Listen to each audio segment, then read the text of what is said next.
Hello and welcome once again to another episode of Open Talk.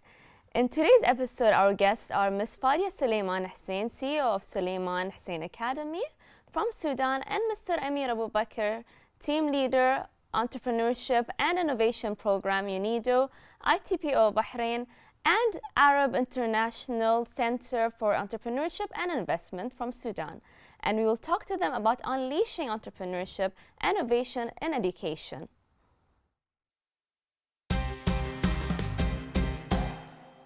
Welcome to our program, Mr. Amir and Ms. Fadia. Thank you. So to start with, can you tell me about the Bahrain model? Enterprise Development and Investment Promotion Program, which is known as Arab Bahraini model, is implemented in about 52 countries in the world. The main aim of this program is to enhance and mobilize the stakeholders of the entrepreneurial ecosystems in these countries. By ecosystem, we mean policy, we mean universities, we mean relevant private institutions, we mean governmental institutions, we mean schools. All this compromises the entrepreneurial ecosystem in these countries. So I believe you have implemented some of these things in Sudan. Could you talk to us about it? Actually, 2 years ago, some of the Bahrain entrepreneurship from the UNIDO, they came to Sudan and they gave a lecture for teachers, and they make for them a course.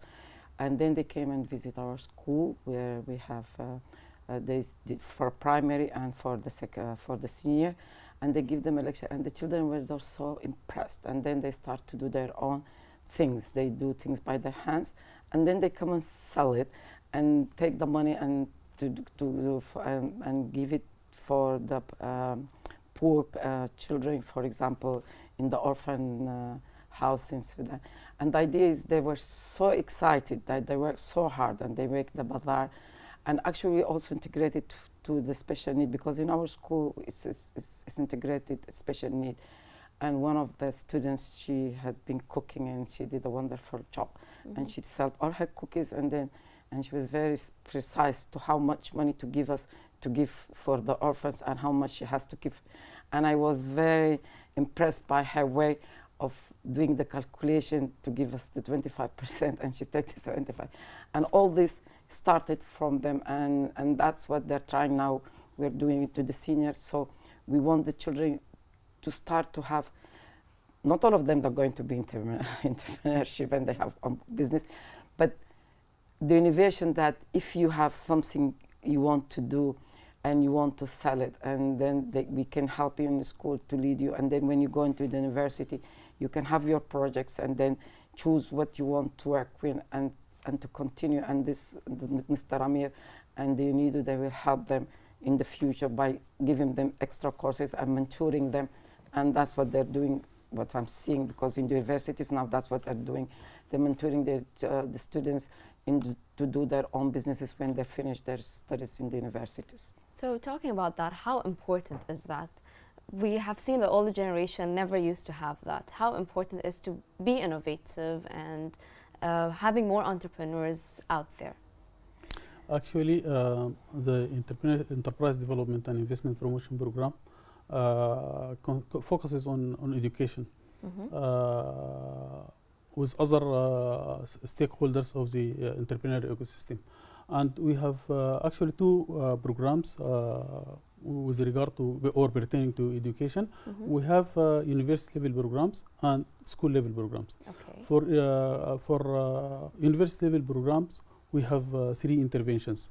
The first intervention is a program for lecturers and faculties of the universities. Okay. And the aim of this program is to facilitate them introduce entrepreneurship and innovation as a part of the curriculum. Okay. The second level is the graduate level. And the aim of this program is to enable them and facilitate them transfer their ideas or their researches into lucrative venture. Okay. The third level is the level of students themselves, and we do a program for students to think of entrepreneurship and to start their own businesses as an option. Okay. Okay, with regard to school level, we conduct training of trainers program for the school teachers, and we focus on how to inculcate and how to introduce entrepreneurship and innovation within the curriculum of the schools. Okay. Because entrepreneurship is related with innovation, is related to creativity and also to critical thinking. And our efforts and endeavor is to introduce innovation and creativity within the curriculum of the schools. So, talking about the schools, I believe you try to implement these things. Did you face any difficulties to implement? We had, but because when they start to sell, it's not easy to stop them, because usually we tell them you have to do the things. It's not trading thing. It's not like a shop. You have to do the things in the house and you come and sell it. But the children, they're sometimes lazy, so they just go and buy things from the shops and they sell it to their colleague in the school. And to stop this was a little bit difficult. But the idea is to train the children also to be involved in the community and how to do their things properly, and to give, when I said this especially, we insist that we take the 25% for her, because she has to know that she has to pay for the community, she has to pay for the government. Actually, we have taxes and this and that. So when you introduce it early for the student to know what they have on the liabilities on them and the profit, it will be easier in the future. And it teaches them to be responsible and honest. But that's where the tricky thing, because they're so smart and intelligent, they want to go around to get the maximum for themselves. But you have to track them back. No, this is what you're supposed to do, and this is what you're not supposed to do. And that's how the things goes. And I hope that in the future they will be better citizens and they really work properly. And the idea of, as Mr. Amir said, to put it in school curriculum, it will make it much easier in the future, that when you have an idea and you think it is different, go forward for it and ask people to help you. Sometimes you can fail, because failing is very important, that to show children not everything is a success. Of course. When you fail, you have to try again and change your way of thinking for doing it next time better. And that's how things goes usually, and make things better for everybody. And especially to put them in the community, because now everybody, this is a problem. But to be involved in the community in early stage, this is much better for everyone. It is very important. It makes you more responsible as a human being or as a person. Citizen, yeah. Yes. So, how, in your opinion, how has the education evolved in the last decade? Education is going fast. Okay. And especially in creativity. And in our actually in Sudan, we're a little bit slow to be in hands with the everyday change in education. Because when you're seeing now everybody's using electronic board, using the electronic devices, which is sometimes when the children, they sit for it in a very long time, it is very dangerous. But still people, they use it, the children in some schools, in preschools.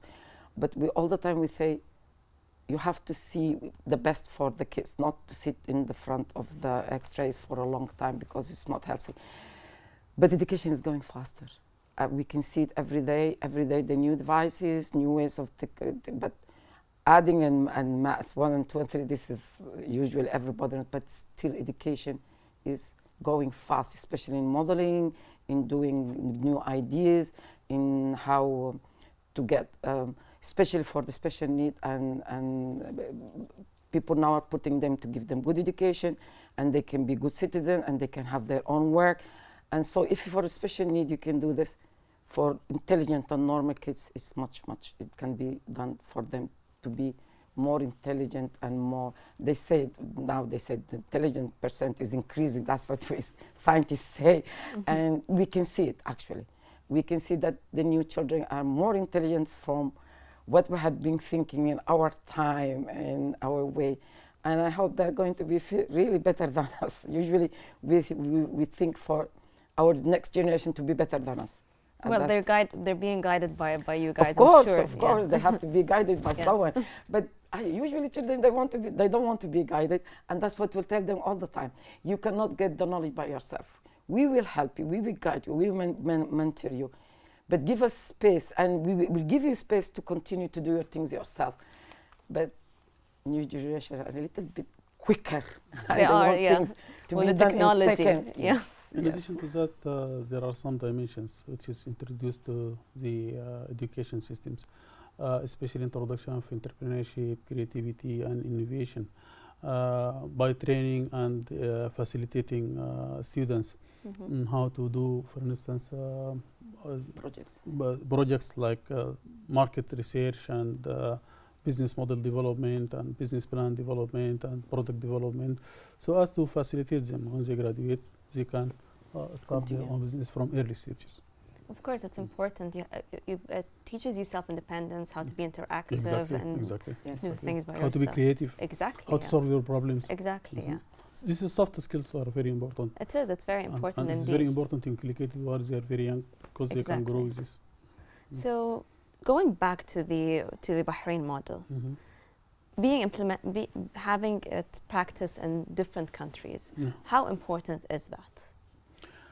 Actually, the importance of this Bahraini model, because it is a model which is recognized internationally. This model is implemented in so many countries, India, China, most of the Arab countries, many of the African countries, and also some of the Latin American countries and some European countries like Russia, like Turkey, like Armenia. All these countries are now adopting this model, and of course is a UNIDO model. And the importance of this model is that it is interdisciplinary model.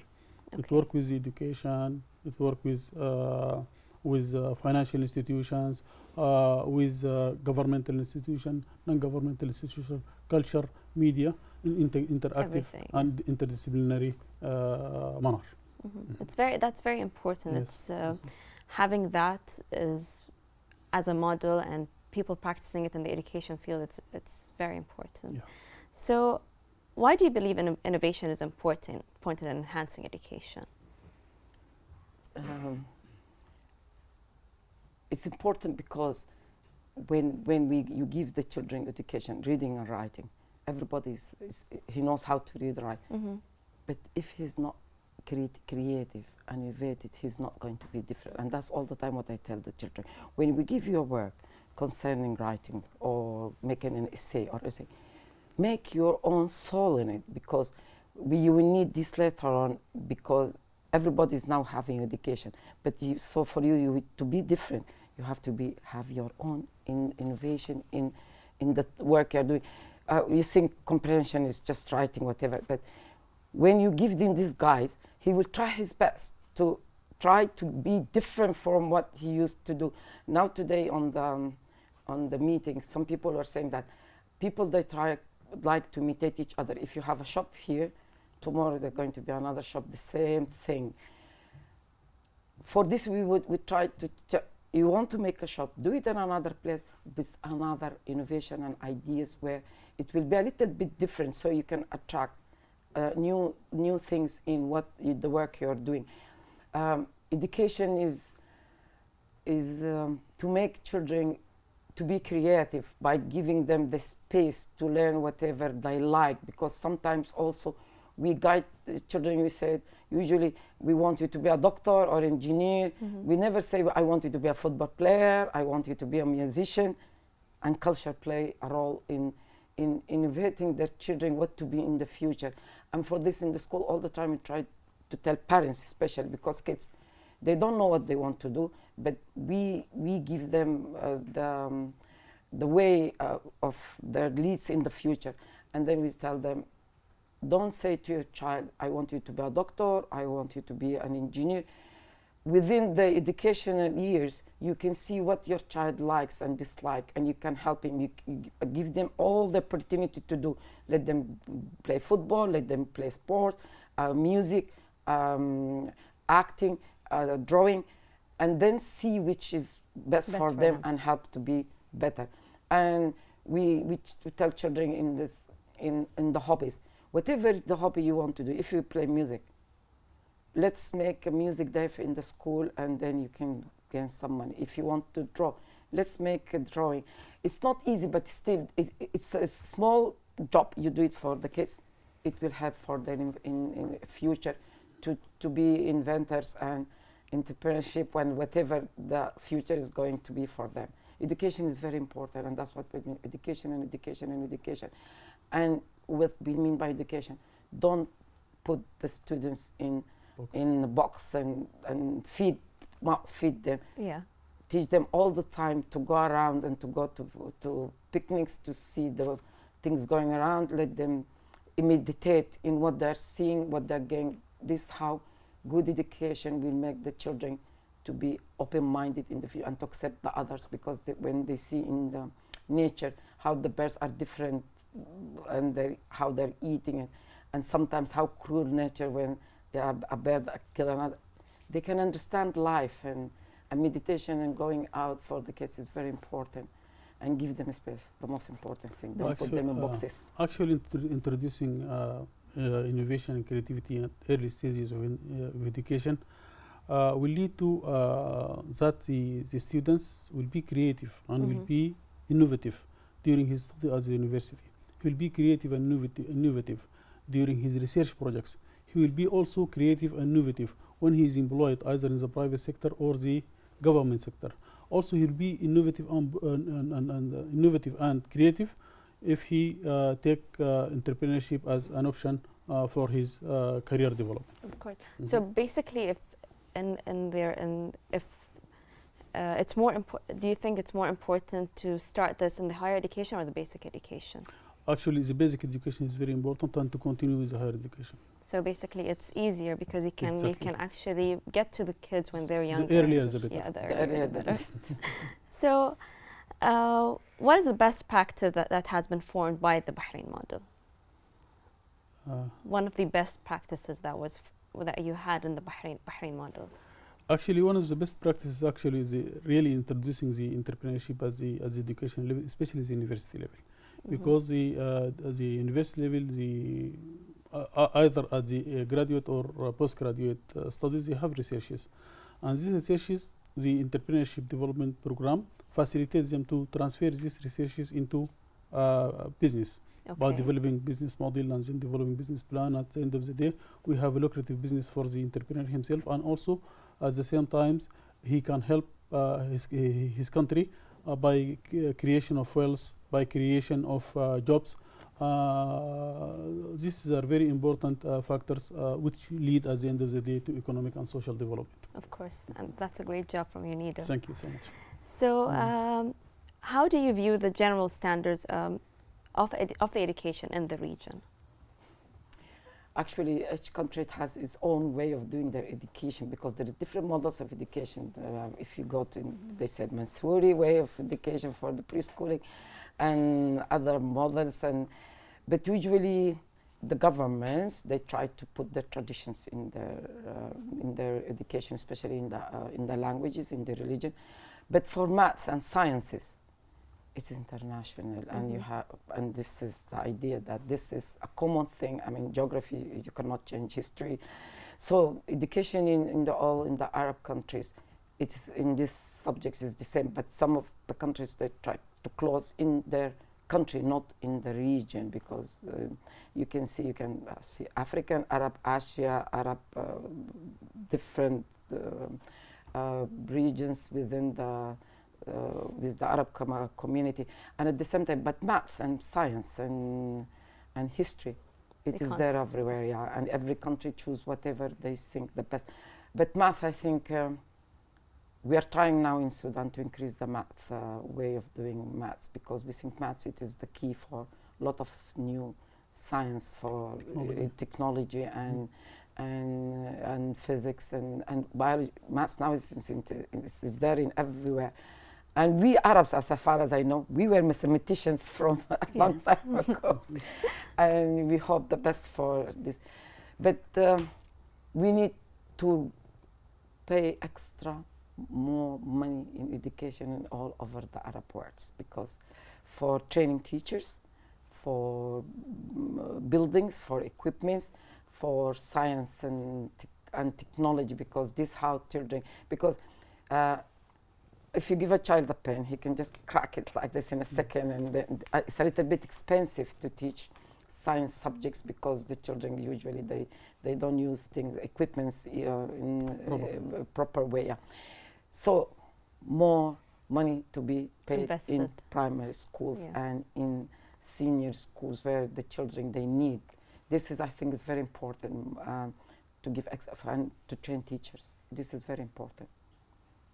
Well, thank you both for being Thank with you so us. It was a great pleasure talking to you about this, and education is indeed very important. Thank you. And I hope to see a bright future in the MENA region and even the world. Thank you so much. Thank you very much. Thank you so much. Thank you. We'd like. Once again, our guests today were Ms. Fadia Suleiman Hussein, CEO of Suleiman Hussein Academy from Sudan, and Mr. Amir Abu Bakr, Team Leader, Entrepreneurship and Innovation Program UNIDO, ITPO Bahrain, and Arab International Center for Entrepreneurship and Investment from Sudan. Thank you for watching Open Talk. Have a good evening.